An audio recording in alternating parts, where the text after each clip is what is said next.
நம்ம கண் முன்னாடி இப்போ லடாக் பத்தி எரியுது. பிஜேபி ஆபீஸ அடிச்சு நொறுக்கி கொளுத்திருக்காங்க. போலீஸ் வாகனத்தை கொடுத்திருக்காங்க. 30க்கும் மேற்பட்ட பாதுகாப்பு படையினர் தாக்கப்பட்டிருக்காங்க.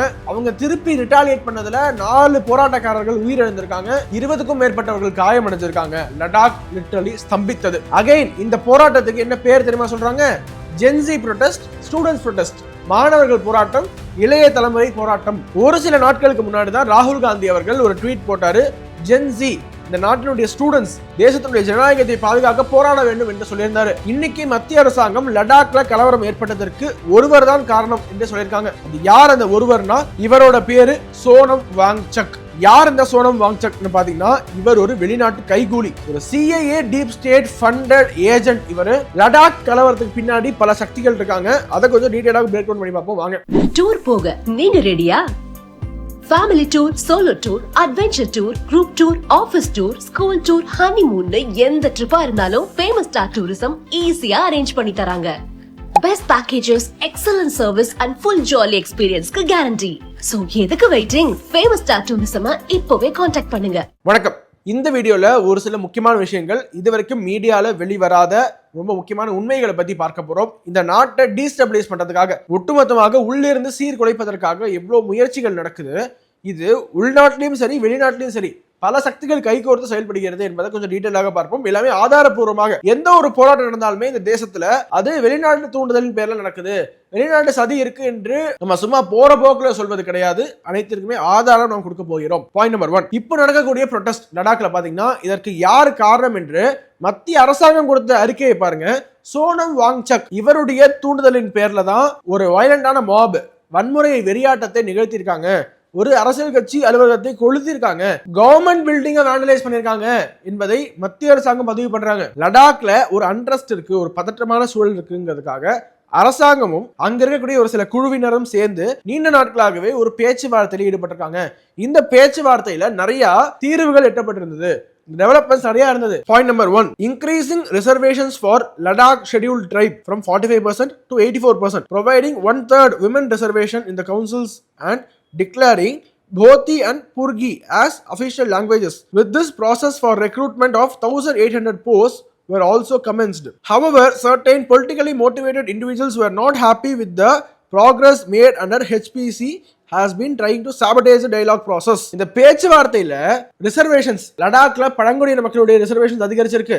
1/3 விமன் ரிசர்வேஷன் கொடுக்கப்பட்டிருக்கு. 2 லாங்குவேஜஸ் அபிஷியல் லாங்குவேஜஸ் என்று அறிவிக்கிறதுக்கான ப்ராசஸ் நடந்துட்டு இருந்துச்சு. அடுத்த ஹை லெவல் மீட்டிங் நடக்கிறதுக்குள்ளேயே என்ன பண்ணிருக்காங்க, இந்த பேச்சுவார்த்தை மூலமாக எட்டப்படக்கூடிய சுமூகமான தீர்வை பொறுத்து கொள்ள முடியாத சில அரசியல் ரீதியான மோட்டிவேட்டட் மாப் அப்படின்னு குறிப்பிடுறாங்க அரசாங்கம். அவங்க என்ன பண்றாங்க, வயலன்ஸை தூண்டி விடுறாங்க என்று குறிப்பிட்டிருக்காங்க.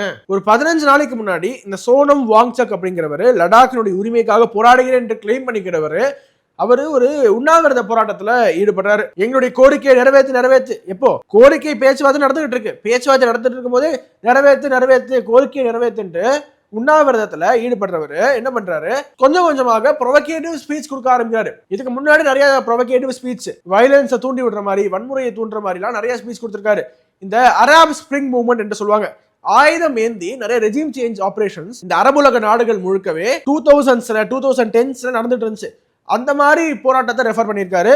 பிளஸ் நேபாள் ஜென்சி போராட்டத்தை மேற்கோள் காட்டி நிறைய ஸ்பீச் கொடுத்துருக்காரு. கவர்மெண்ட் அறிக்கைப்படி ரொம்ப தெளிவாக இவரோட ஸ்பீச் மூலமாகத்தான் அந்த வன்முறை கும்பல் திடீர்னு கிளம்பி போய் 24th செப்டம்பர் அன்னைக்கு, அதாவது நேத்துக்கு காலையில ஒரு 11:30 மணி வாக்குல அவங்க வன்முறையில ஈடுபடுறாங்க என்று குறிப்பிடுறாங்க. இவங்களால 30 பேர் சிஆர்பிஎஃப் போலீஸ் எல்லாம் சேர்த்து 30 பேர் படுகாயம் அடைஞ்சிருக்காங்க. இவங்க தாக்குனதுல, அவங்க ரிட்டாலியேட் பண்ணதுல 4 பேர் இறந்து போயிருக்காங்க. அதெல்லாம் அன்பார்ச்சுனேட். நிறைய பேர் படுகாயம் அடைஞ்சிருக்காங்க. பப்ளிக் ப்ராப்பர்ட்டிஸ் சேதம் இருக்கு, பப்ளிக் ப்ராப்பர்ட்டிஸை கொளுத்திருக்காங்க. இந்த சம்பவம் நடந்ததுக்கு பிறகாக ஒரு 4 o'clock வாக்குல நேத்துக்கு சிச்சுவேஷன் அண்டர் கண்ட்ரோலுக்கு வந்திருக்கு. இந்த சோனம் வாங்சக்கு ஒரு மாபை தூண்டி விட்டுட்டு அவரு ரொம்ப பீஸ்ஃபுல்லா ஒரு ஆம்புலன்ஸ்ல ஏறி சொந்த ஊருக்கு போயிட்டாரு. இப்படி தூண்டி விட்டுட்டு அவர் பாட்டு கிளம்பிட்டாரு. இந்த சோனம் வாங்சக் பத்தி பாக்குறதுக்கு முன்னாடி இதுக்கு பின்னாடி இருக்கக்கூடிய ஒரு சில எலமெண்ட்ஸ், காங்கிரஸை சேர்ந்த ஒரு சிலர், அதனையும் குறிப்பாக ஒரு கவுன்சிலர், இந்த கவுன்சிலரோட போட்டோ பாருங்க. இவரு கையில ஆயுதத்தோட அந்த வன்முறை வெறியாட்டத்தை நிகழ்த்தக்கூடியவர்களுக்கு தலைமை ஏற்று வழி நடத்திக்கிட்டு இருக்காரு. இதே காங்கிரஸ் கவுன்சிலர் தான் அதுக்கப்புறமா பாஜக அலுவலகத்தை ஒரு மாப், ஒரு வன்முறை வெறியாட்ட கும்பல் அடிச்சு நொறுக்கி தீக்கிரையாக்குனாங்கல்ல, அதை லீட் பண்ணிட்டு இருக்காரு அப்படிங்கிற நிறைய விஷுவல்ஸ் வெளியில வந்துச்சு. இந்த ஒரு காங்கிரஸ் கவுன்சிலர் மட்டும் இல்ல, இன்னொரு காங்கிரஸ் கவுன்சிலர் இருக்காரு. அவர் பேரு ஸ்மன்லா டோர்ஜே நோர்பு அப்படிங்கிறவரு ஒரு வீடியோ ரிலீஸ் பண்றாரு. அந்த வீடியோல என்ன சொல்றாரு, இளைஞர்கள்லாம் வீதிக்கு வாங்க, வீதிக்கு வந்து சண்டை போடுங்க, பிளைண்டா ஃபைட் பிளைண்ட்லி அப்படிங்கிற வார்த்தையை பயன்படுத்துறாரு, வன்முறையை தூண்டுறாரு. இதே காங்கிரஸ் கவுன்சிலர் 2 நாளைக்கு முன்னாடி 23 செப்டம்பர் அன்னைக்கு ஒரு பிரஸ் மீட் கொடுக்குறாரு. அந்த பிரஸ் மீட்ல நாங்க பாஜக அலுவலகத்தை ரீச் பண்றதை யாராலும் தடுக்க முடியாது, deploy more police personal if you want, எவ்வளவு வேணா போலீஸ் சிஆர்பிஎஃப் பர்சனல் இறக்குங்க, அவங்க எல்லாம் தாண்டி நாங்க பாஜக அலுவலகத்தை ரீச் பண்ணுவோம் அப்படிங்கிற ஒரு பிரஸ் மீட் கொடுக்குறாரு. तेरे आ रहे सीआरपीएफ दरुं स्टोन क्यों ना क्यों लाख क्यों ना क्यों ची केस तंग बीजेपी ऑफिस खोना आयो से कांग्रेस आदम से पीत 23 செப்டம்பர் அன்னைக்கு ஒரு பிரஸ் மீட் கொடுத்து அடுத்த நாள் அதாவது 24ஆம் தேதி எல்லாரும் லேஹ் பகுதியில ஒன்னா சேருங்க, நம்ம எல்லாம் சேர்ந்து பாஜக ஆபீஸை அட்டாக் பண்ணலாம் அப்படிங்கிற ப்ரொவோகேட்டிவ் ஸ்பீச்சை கொடுத்தது காங்கிரஸ் கவுன்சிலர். ஸோ ப்ரீ பிளான்டா எல்லாரும் இந்த பகுதியில் ஒன்னா சேருங்க, இங்க இருந்து நம்ம பாஜக ஆபீஸை நோக்கி போவோம், உள்ள இருக்கிற பீப்புளை we will drag them out, BJP ஆபீஸ்ல இருக்கிறவங்களை we will drag them out அப்படிங்கிற வார்த்தையை பயன்படுத்துறாரு. இது கிளியரா ப்ரீ பிளான்டா பிஜேபி ஆபீஸர் மேல நடக்கக்கூடிய ஒரு வன்முறை வெறியாட்டம். 2 பேரை பத்தி பார்த்தோம், 3 இன்சிடென்ட்ஸ் பார்த்தோமா. இதை தவிர அடுத்த ஒரு நபரை பத்தி பார்ப்போம். இவரும் காங்கிரஸை சேர்ந்தவர் தான், காங்கிரஸுடைய முன்னாள் எம்எல்ஏ, 2014ஆம் ஆண்டு நோப்ரா அப்படிங்கிற தொகுதியிலிருந்து தேர்ந்தெடுக்கப்பட்ட ஒரு எம்எல்ஏ. இவரும் நேத்திக்கு போராட்டத்தில் ரொம்ப ஆக்டிவாக பார்ட்டிசிபேட் பண்றதை நம்மளால பார்க்க முடிஞ்சது. இதோட உங்களுக்கு இன்னொரு வீடியோ காட்டுறேன். அதுல இந்த ப்ரொடெஸ்ட் எல்லாம் தலைமை தாங்கி நடத்தக்கூடிய இந்த சோனம் வாங்சக் என்ற அந்த அந்நிய நாட்டு கைகூலி ஒரு வீடியோ ஒன்று போடுறாரு. அந்த வீடியோல இளைஞர்களை தூண்டி விடுறாரு. தூண்டி விட்டதோட நீங்க எல்லாம் எப்படி தெரியுமா வரீங்க, ஒரு கேப் எடுத்து போட்டுக்கோங்க, ஹூடி மாட்டிக்கோங்க, உங்க தலையை மறைச்சுக்கோங்க, நீங்க யாருன்னு தெரியாத மாதிரி இந்த ப்ரொடெஸ்ட்ல வந்து கலந்துக்கோங்க என்று சொல்வதற்கு என்ன காரணம்? எதனால ஒரு அடையாளத்தை மறைத்து கொண்டு கேப் ஹூடி எல்லாம் போட்டுக்கிட்டு ப்ரொடெஸ்ட் வந்து கலந்துக்கணும்? 니찬 영양제는 롱락 영양제는 대통령 겹쳐세피야 대니 쪽세 TV지강 곤살라자 막 각자는 랑 카메레피야 तेने टीवी या जुनुगुनेता तेने इचोक्स हुडी जुरुगाले हुडी जरिन नाम टीवी चैनल इचोक्स गोंचेस रिक नाम सादादात ना இது மீடியா கேரி பண்றது தான் ஜென்சி ப்ரொடெஸ்ட் ஸ்டூடெண்ட் ப்ரொடெஸ்ட்னு கேரி பண்றாங்களே தவிர இது ஜென்சி ப்ரொடெஸ்டோ ஸ்டூடெண்ட் ப்ரொடெஸ்டோ கிடையாது. இதுக்கு பின்னாடி நிறைய வெளிநாட்டு நிறுவனங்கள் இருக்காங்கன்னு சொன்னேன் இல்லையா, அது என்ன அப்படிங்கிறது டீடைலா பார்க்கலாம். மீடியாவில் சோனம் வாங்சக் என்ற அந்த தனிநபரை எப்படி ப்ரொஜெக்ட் பண்றாங்கன்னு பாருங்க. இவர் ஒரு Indian engineer, innovator, climate change activist, education reformist, இப்படிலாம் அவரை அடைமொழியிட்டு கூப்பிட்டு இவர் அப்படியே பெரிய ஆளாக்கி ஜனநாயகத்துக்காக போராடுறாரு என்று சித்தரிச்சிட்டு இருக்காங்க. ஆனா இவருக்கு பின்னாடி யாரெல்லாம் இருக்காங்கன்னு பார்த்தோம்னா, முதல்ல இவருடைய தந்தை சோனம் வாங்கியால் என்பவர் காங்கிரசினுடைய முன்னாள் அமைச்சர், ஜம்மு அண்ட் காஷ்மீர்ல அவர் அமைச்சராக இருந்திருக்காரு. அவரோட பையன் தான் இவர். Point number 1. சரிப்பா, காங்கிரஸ் தலைவரோட பையனா இருந்தா போராடக்கூடாதா அப்படின்னு கேட்டா அப்படி கிடையாதுங்க. அதை தாண்டி சிஐஏ அண்ட் டீப் ஸ்டேட் என்று சொல்லுவோம். ஒவ்வொரு வீடியோலையும் சிஐஏ அண்ட் டீப் ஸ்டேட் பத்தி உங்களுக்கு எக்ஸ்பிளைன் பண்ணிட்டே இருந்திருக்கேன். சிஐஏ அப்படிங்கிறது அமெரிக்காவுடைய உளவு ஸ்தாபனம். பல நாடுகளில் ஆட்சி மாற்றத்தை நிகழ்த்துவதற்காக இவங்களுடைய நிறைய சதி வேலைகளை செய்து அங்க ஆட்சி மாற்றத்தை நிகழ்த்துவாங்க. அதே மாதிரி டீப் ஸ்டேட் அமைப்பு ஒரு நியூ வேர்ல்ட் ஆர்டருக்காக உலகம் முழுக்க ஃபண்டிங் செய்து நிறைய சதிகளை செய்யக்கூடிய ஒரு அமைப்பு, இந்தியாவுக்கு எதிராக செயல்படக்கூடிய ஒரு அமைப்பு என்பதை விட பல அமைப்புகளுடைய கூட்டமைப்பு. இப்படி சிஐஏ அண்ட் டீப் ஸ்டேட்னுடைய ஒரு பப்பெட் தான் சோனம் வாங்சக் என்பவர். 1988ல students educational and cultural movement of Ladakh அப்படிங்கிற ஒரு மூவ்மெண்ட் ஆரம்பிக்கிறாரு. 1995ஆம் ஆண்டு ப்ராஜெக்ட் ஆபரேஷன் நியூ ஹோப் அப்படிங்கிற ஒரு ப்ராஜெக்ட் ஆரம்பிக்கிறாரு. இவருடைய எல்லா ப்ராஜெக்ட்டுக்கும் யாரு ஃபண்ட் பண்றா அப்படின்னு பாருங்க. Ford Foundation, Dan Church Aid, Karuna trust. இந்த ஃபோர்ட் ஃபவுண்டேஷன் எல்லாருக்குமே தெரியும், ஒரு டீப் ஸ்டேட் அமைப்பு, டீப் ஸ்டேட்னுடைய ஒரு அங்கமாக இருக்கக்கூடிய நிறுவனம். இன்னும் மற்ற அமைப்புகள்லாம் ஃபாரின் என்ஜிஓஸ், வெளிநாட்டு என்ஜிஓஸ். இவங்க எதற்காக சோனம் வாங்சக்னுடைய இந்த நியூ ஹோப் லடாக் மூவ்மெண்ட் இதுக்கு ஃபண்ட் பண்ணணும். 1980கள் 90களில் அவரு ஒரு அமெரிக்க பெண்மணி, அவங்க பேரு ரெபேக்கா நார்மன் என்று பேரு, இவங்களை சந்திக்கிறாரு. இவங்களை சந்திச்சு 1996ல திருமணமும் செய்யறாரு. ரெபேக்காவுடைய ஸ்டோரி பாத்தீங்கன்னா கம்ப்ளீட்டா எந்த ஒரு மீடியாலையும் ரிப்போர்ட் ஆகாத மாதிரி கொஞ்சம் லோ ப்ரொஃபைலாவே இருக்கிற மாதிரி அவங்க மெயின்டைன் பண்ணிருக்காங்க. ஆனா சோனம் வாங்சக்னுடைய வாழ்க்கை ரெபேக்காவை மீட் பண்ணதுக்கு அப்புறமாக அப்படி டோட்டலாக மாறுது. இந்த ரெபேக்கா பாத்தீங்கன்னா ஸ்கூல் ஃபார் இன்டர்நேஷனல் ட்ரைனிங்கையும் ஹார்வர்ட் யூனிவர்சிட்டியில மாஸ்டர் ஆஃப் எஜுகேஷன் டிகிரியும் முடிச்சிருக்காங்க.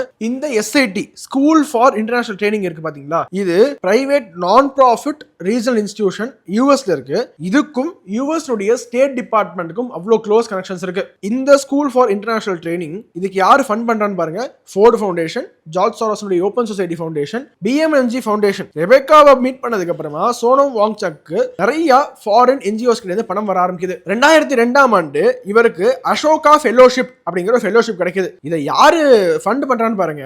ஸ்கோல் ஃபவுண்டேஷன், ஸ்குவாப் ஃபவுண்டேஷன், ராக்கெஃபெல்லர் ஃபவுண்டேஷன். இது அனைத்துமே டீப் ஸ்டேட்னுடைய ஒரு அங்கம் தான். இவங்கெல்லாம் ஃபண்ட் பண்ற ஒரு ஃபெலோஷிப்ல இவரும் கலந்துக்கிறாருன்னா எப்படி ரெபெக்காவை சந்திச்ச உடனே இவருக்கு இவ்வளவு கனெக்ஷன்ஸ் ஏற்படுது அப்படிங்கிறத நீங்க கொஞ்சம் டாட்ஸ் கனெக்ட் பண்ணி பாருங்க. 2004ஆம் ஆண்டு காங்கிரஸ் ஆட்சி மத்தியில் அமைஞ்சவுடன் சோனம் வாங்சாக்கு நிறைய சலுகைகள் கிடைக்குது. காங்கிரஸ் பார்ட்டிகளில் நிறைய ஃபேவர்ஸ் கிடைக்குது. இவரை formulation of the policy on education and tourism 2004ஆம் ஆண்டு இதை ஃபார்முலேட் பண்ண சொல்லி நியமிக்கிறாங்க காங்கிரஸ் அரசாங்கம். 2005ஆம் ஆண்டு வாங்சாக் அவர்களை national governing council for elementary education இந்த மினிஸ்ட்ரி ஆஃப் HR&D டிபார்ட்மெண்ட் இதுல மன்மோகன் சிங் அரசாங்கம் இவரை நியமிக்குது. 2007 இருந்து 2010 வரைக்கும் வாங்சக் பாத்தீங்கன்னா டென்மார்க் நாட்டை சேர்ந்த ஒரு NGOக்கு சப்போர்ட் பண்ணி ஒர்க் பண்ணிட்டு இருந்தாரு. இந்த மாதிரி நிறைய ஃபாரின் NGOஸ்க்கு சப்போர்ட் பண்ணி ஒர்க் பண்ணியிருக்காரு. பாயிண்ட் நம்பர் 1, நிறைய ஃபாரின் NGOs இவருடைய ப்ராஜெக்ட்ஸ்க்கு millions and millions of dollars fund பண்ணியிருக்காங்க. அவங்களுடைய ஒரு பப்பெட்டாக இந்தியாவில் செயல்படுறாரு இல்லையா இவரு. அதனால இவருக்கு ரெகக்னிஷன் கொடுக்கணுங்கிறதுக்காக நிறைய அவார்ட்ஸ் கொடுத்திருக்காங்க. 2016ஆம் ஆண்டு இவருக்கு international Fred M Packard award அப்படிங்கிற அவார்ட் கொடுக்குறாங்க. இது Switzerland based international union for conservation of nature அப்படிங்கிற அமைப்பு கொடுக்கக்கூடிய ஒரு விருது. இதுக்கு ஃபண்ட் பண்றது யாருன்னு பாருங்க. ராக்கெஃபெல்லர் ஃபவுண்டேஷன் அண்ட் ஒரு சில டீப் ஸ்டேட் நெட்வொர்க். ஸோ 2016 ஒரு டீப் ஸ்டேட் அவார்ட் கிடைக்குது. 2017 TN கோஷு மெமோரியல் அவார்ட் அப்படிங்கிற அவார்ட் கொடுக்குறாங்க. இந்த அவார்டை ஃபண்ட் பண்றது ஃபோர்டு ஃபவுண்டேஷன், டீப் ஸ்டேட் அமைப்பு. 2018 தான் இவருக்கு மிகப்பெரிய விருது ஒன்று கொடுக்கப்படுது. அது என்ன விருதுனா ரேமாண்ட் மேக்ஸேசே அவார்டு அப்படிங்கிற அவார்டுங்க. டீப் ஸ்டேட் CIA இவங்களுக்கு யாரெல்லாம் நெருக்கமாக இருக்கிறார்களோ இவங்களுடைய அசைன்மெண்ட்லாம் யாரு சரியாக செயல்படுத்துறாங்களோ ஏசியாவில் அவர்களுக்கு கொடுக்கக்கூடிய ஒரு விருது. இந்த ஒரு விருதை இவருக்கு கொடுத்திருக்காங்களா? இது மாதிரியே பல பேர் கொடுத்திருக்காங்க. இந்தியாவில இருந்தே பாருங்க. இந்தியாவில் CIA டீப் ஸ்டேட் அஜெண்டாவை கேரி பண்ணி மோடி அரசாங்கத்தை இப்ப பாரு ஒரு செக்ல வைத்திருக்கக்கூடிய அரவிந்த் கெஜ்ரிவால் அவர்களுக்கு கொடுக்கப்பட்டிருக்கு. ரவீஷ்குமார் என்பவர் ஒரு ஜேர்னலிஸ்ட் சொல்லிக்கிறாரு. அவருடைய வீடியோஸ், யூடியூப் வீடியோஸ் ஒன்னொன்னுமே millions and millions of views போகக்கூடிய ஒரு சேனல் ஒன்று வச்சிருக்காரு. இவர் கொடுக்கப்பட்டிருக்கா. இதே மாதிரி பங்களாதேஷ்ல முகமது யூனஸ் அமெரிக்காவுடைய கைப்பாவையாக செயல்பட்டிருக்கக்கூடிய அவருக்கு கொடுத்திருக்காங்க. அதனால இவருக்கும் கொடுத்திருக்காங்க. சோனம் வாங்சக் இது மட்டும் இல்ல, international association for Ladakh studies அப்படிங்கிற ஒரு 4 வால்யூம் கொண்ட புக்கை பப்ளிஷ் பண்றாரு. இந்த ப்ராஜெக்டை ஒட்டுமொத்தமா ஃபண்ட் பண்ணதே ஃபோர்டு ஃபவுண்டேஷன் தான். இந்த சோனம் வாங்சக் இவ்வளோ பெரிய ஒரு பின்புலம் கொண்ட ஒரு சோனம் வாங்சக் இவர் தான் லடாக்ல ப்ரொடெஸ்ட் நான் லீட் பண்றேன், லடாக்கை 6th ஷெட்யூல்ல ஆட் பண்ணணும் அப்படிங்கிற கோரிக்கை வைக்கிறாங்க. எல்லாருமே லடாக்ல இருக்கு, இவன் மட்டும் இல்ல போராட்டக்காரர்கள் எல்லாருமே வைக்கிறாங்க. ஆனா 6th schedule is for north east. North ஈஸ்ட்ல பாத்தீங்கன்னா மேகாலயா, மிசோரம், திரிபுரா இது போன்ற மாநிலங்கள்ல இருக்கக்கூடிய ஒரு ஸ்பெஷல் ஸ்டேட்டஸ். இதை நீங்க லடாக்குக்கு கொடுக்கணும். லடாக்கை ஒரு தனி மாநிலமாக அங்கீகரிக்கணும். லே, கார்கில் இந்த தொகுதியெல்லாம் பாராளுமன்ற தொகுதியாக அறிவிக்கணும் அப்படிங்கிறாங்க. அந்த லோக்கல்ஸ்க்கு தான் வேலை வாய்ப்புகள்ல முன்னுரிமை கொடுக்க வேண்டும் அப்படிங்கிற கோரிக்கைலாம் இருக்கிறது. ஆனா நார்த் ஈஸ்ட் மட்டுமே 6th ஷெட்யூல் எக்ஸ்க்ளூசிவா இருக்கிறதுனால இதெல்லாம் ஆட் பண்ண முடியாது என்று பேச்சுவார்த்தை நடந்துட்டு இருக்கு. இப்பதான் ரிசர்வேஷன் இன்க்ரீஸ் பண்ணியிருக்காங்க, விமன் ரிசர்வேஷன் கொடுத்திருக்காங்க. பேச்சுவார்த்தையில பல கட்ட வெற்றிகள் நடந்துகிட்டு இருக்கும் போதே இவர்களுக்கு பொறுக்கவில்லை. உடனடியாக வயலன்ஸ்ல இறங்கியிருக்காங்க லடாக்ல ஒரு மாப். இந்த வீடியோல ரொம்ப டீடைல்டாக CIA deep state nexus and Congress இதுக்கு பின்னாடி எப்படி இருக்கு, இந்த நாட்டில் எப்படி ஒரு அமைதியின்மை டெமோக்ராட்டிக் டெபிசிட்டை உருவாக்க ட்ரை பண்ணிட்டு இருக்காங்க அப்படிங்கிறத ஆதாரப்பூர்வமாக பார்த்தோம். இந்த வீடியோவை அதிகமான பேருக்கு ஷேர் பண்ணுங்க. லடாக்ல என்ன நடந்துட்டு இருக்கு அப்படிங்கிறத டீடைலாக கவர் பண்ணியிருக்கோம். அடுத்த எபிசோட்ல இன்னும் விரிவாக பேசுவோம். வணக்கம், வந்தே மாதரம். GST வரி குறைப்பின் மூலம் சாமானிய மக்களின் வாழ்க்கை தர உயர்வுக்கு வழிவகுத்த பிரதமர் மோடிஜிக்கு தமிழக மக்கள் சார்பில் நெஞ்சார்ந்த நன்றிகள். தொழில்துறை வல்லுநர்கள் பிரிவு, தமிழக பாஜக. மக்களுடன் மனதின் குரல் மாதந்தோறும் கடைசி ஞாயிற்றுக்கிழமைகளில் ஒளிபரப்பாகி பொதிகை தமிழ் தொலைக்காட்சியில் 126வது மாதத்தை எட்டி சரித்திர சாதனை படைக்கும் பிரதமருடைய மன் கி பாத் நிகழ்ச்சி. நாட்டு மக்களுடன் உரையாடும் மோடிஜி. நமோ ஆப் மற்றும் சரள ஆப் மூலம் பிரதமரோடு பேசி மகிழும் அரிய வாய்ப்பை பெற்றிடுவீர். வி ரமேஷ், வழக்கறிஞர், மாவட்ட பொதுச் செயலாளர், மத்திய சென்னை மேற்கு மாவட்ட பாஜக. பேசு தமிழா பேசு சேனலுக்கு ஆதரவு தந்து கொண்டிருக்கக்கூடிய பார்வையாளர்களுக்கு வணக்கம். அரசியல் ஆன்மீகம்னு மட்டும் இல்லாம இப்போ ஹெல்த்லயும் நம்ம வந்தாச்சு. ஹெல்த் சம்பந்தமான பிரச்சனைகளுக்கும், ஹெல்த் டிப்ஸுக்கும், ஹெல்த் கேருக்கும், இல்ல ஹெல்த் பத்தி ஏதாவது தெரிஞ்சுக்கணும் அப்படின்னு நினைச்சீங்கன்னா ஹெல்த் குரு சேனல் கண்டிப்பா உங்களுக்கு யூஸ்ஃபுல்லா இருக்கும். பேசு தமிழா பேசு சேனலுக்கு கொடுக்கக்கூடிய இதே சப்போர்ட்டை ஹெல்த் குரு யூடியூப் சேனலுக்கும் கொடுத்து அந்த சேனலை சப்ஸ்கிரைப் பண்ணி உங்க நண்பர்களுக்கு ஷேர் பண்ணும்படி கேட்டுக்கிறோம். நம்ம ஹெல்த் குரு சேனலோட லிங்கை டிஸ்கிரிப்ஷன்ல தரோம், மறக்காம செக் பண்ணி பாருங்க.